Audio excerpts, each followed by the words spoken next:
বাংলাদেশ এখন সামরিক আধুনিকায়নের এক নতুন অধ্যায়ে প্রবেশ করছে। সরকারি ও প্রতিরক্ষা সূত্রে পাওয়া খবর অনুযায়ী ঢাকা চীনের তৈরি Chengdu J-10C multirole fighter jet কেনার ব্যাপারে আগ্রহ প্রকাশ করেছে।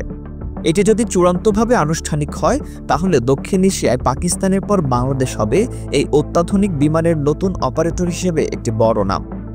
বৈশ্বিক প্রতিরক্ষা বিশ্লেষকরা বলছেন, এই প্রকল্প বাস্তবায়িত হলে এটি বাংলাদেশ বিমান বাহিনীর সক্ষমতাকে যে মাত্রায় বাড়াবে তা কল্পনা করার হার কেবল সংখ্যা বাড়ানো নয়, এটি আকাশ নিরীক্ষণ, দূরদৃশ্য মিসাইল ব্যবহার এবং আধুনিক ইলেকট্রনিক ওয়ারফেয়ার পরিচালনায় এক নয়া সক্ষমতা আনবে।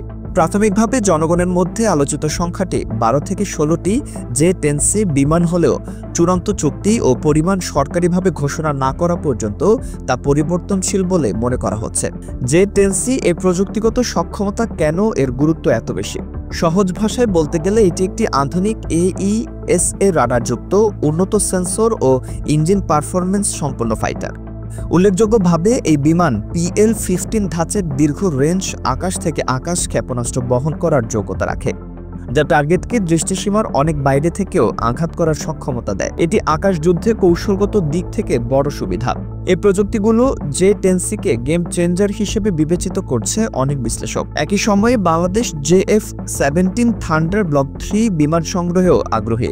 এটি পাকিস্তান ও চীনের যৌথ প্রজেক্ট, খরচ ও রক্ষণাবেক্ষণ বিবেচনায় সাশ্রয়ী হলেও শক্তিশালী সক্ষমতা প্রদান করে। অনেকেই মনে করছেন J-10C ও JF-17 এর হাইলো জুট কৌশল গ্রহণ করলে বাংলাদেশ দ্রুত এবং তুলনামূলকভাবে কার্যকরভাবে তার বহর পুনর্গঠন করতে পারবে। তবে বিমান কেনা কেবল বিমানের সংখ্যা কেনার বিষয়ে শেষ কথা নয়, এটি একটি ব্যাপক প্যাকেজ ডিল। নতুন বিমান পরিচালনার জন্য প্রশিক্ষণ, প্ল্যাটফর্ম উপযোগী রাডার ও communication system, spare parts, maintenance, infra এবং দীর্ঘমেয়াদী লজিস্টিক সমর্থন প্রয়োজন। এছাড়া এমন কোনো বড় প্রতিরক্ষা চুক্তি নেওয়ার সময় কূটনৈতিক চাপ বা তৃতীয় দেশীয় জবাবদিহির সম্ভাবনাও বিবেচনায় রাখতে হয়, বিশেষত যখন ক্রেতা বিক্রেতা দেশগুলোর ভূ রাজনৈতিক সম্পর্ক উত্তেজনাপূর্ণ। আন্তর্জাতিক রিপোর্টগুলো ইঙ্গিত করছে যে ঢাকা এই প্রক্রিয়ায় বেশ সতর্কভাবে এগোচ্ছে। আঞ্চলিক প্রভাব অনস্বীকার্য। ভারতের মতো প্রতিবেশী শক্তিগুলো ইতিমধ্যেই এই উদ্যোগকে পর্যবেক্ষণ করছে এবং কিছু ক্ষেত্রে উদ্বেগ প্রকাশ করছে, কারণ চীন ও পাকিস্তান প্রশাসনিকভাবে যেসব সিস্টেম সরবরাহ করে তা নয়াদিল্লির কৌশলগত স্বার্থে প্রাসঙ্গিক চ্যালেঞ্জ সৃষ্টি করতে পারে। কূটনৈতিকভাবে এই ধরনের ক্রয় সিদ্ধান্ত প্রতিবেশী দেশগুলোর সঙ্গে সম্পর্ক ও আঞ্চলিক ভারসাম্যকে প্রভাবিত করতে পারে। তাই ঢাকা বারবার জোর দিয়েছে যে তাদের লক্ষ্য সম্পূর্ণরূপে প্রতিরক্ষামূলক এবং দেশের সার্বভৌম নিরাপত্তা নিশ্চিত করাই উদ্দেশ্য। বাংলাদেশের সামরিক আধুনিকায়ন উৎসাহের পেছনে বাস্তব কারণ আছে। বর্তমানে ফ্লিটে বেশ কয়েকটি এজিং বয়সসীমা পার প্ল্যাটফর্ম রয়েছে এবং কিছু ঘটনায় বিমান বাহিনীর নিরাপত্তা ও দক্ষতা নিয়েও প্রশ্ন উঠেছে। উদাহরণস্বরূপ 2025 সালের এক দুর্ঘটনায় একটি F-7 ধাঁচের জেট ঢাকা এলাকার স্কুলে নেমে আঘাত করলে বহু প্রাণহানি ঘটে।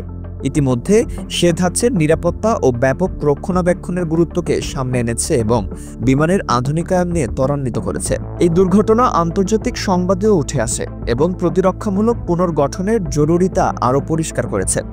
অর্থনৈতিক ও প্রযুক্তিগত বাস্তবায়ন বিষয়ে প্রশ্ন গুরুত্বপূর্ণ। J-10C বা JF-17 কেনার মোট খরচ মাত্র বিমানের মূল্য নয়, প্রশিক্ষণ, সাপ্লাই চেইন, লাইফ সাইকেল খরচ এবং ভবিষ্যৎ উন্নয়ন খরচও বিশাল। এজন্যই নীতি নির্ধারকরা বাজেট পর্যালোচনা ও আন্তর্জাতিক অংশীদারিত্বের উপর জোর দিচ্ছেন। তাছাড়া কোন সরবরাহকারী কতটা নির্ভরযোগ্য, নিরাপত্তা প্রতিশ্রুতি কি, প্রযুক্তিগত স্থানান্তর সম্ভব কিনা, এসব বিবেচ্য বিষয় চূড়ান্ত চুক্তির আগে সমাধান করা প্রয়োজন। অবশেষে বাংলাদেশ যদি এই সংগ্রহ সফলভাবে বাস্তবায়ন করে তা কেবল এক ধরনের অস্ত্র কেনা নয়, এটি একটি কৌশলগত পর্যায়ক্রমিক পদক্ষেপ যা দেশের আকাশ প্রতিরক্ষা কাঠামো, অঞ্চলভিত্তিক কূটনীতি এবং ভবিষ্যৎ প্রতিরক্ষা নীতিকে নতুন রূপ দেবে। সময় বলে দেবে চুক্তি কিভাবে সম্পন্ন হবে, ডেলিভারি টাইমলাইন কি হবে এবং কতটুকু প্রযুক্তিগত সহায়তা ও প্রশিক্ষণ দেওয়া হবে।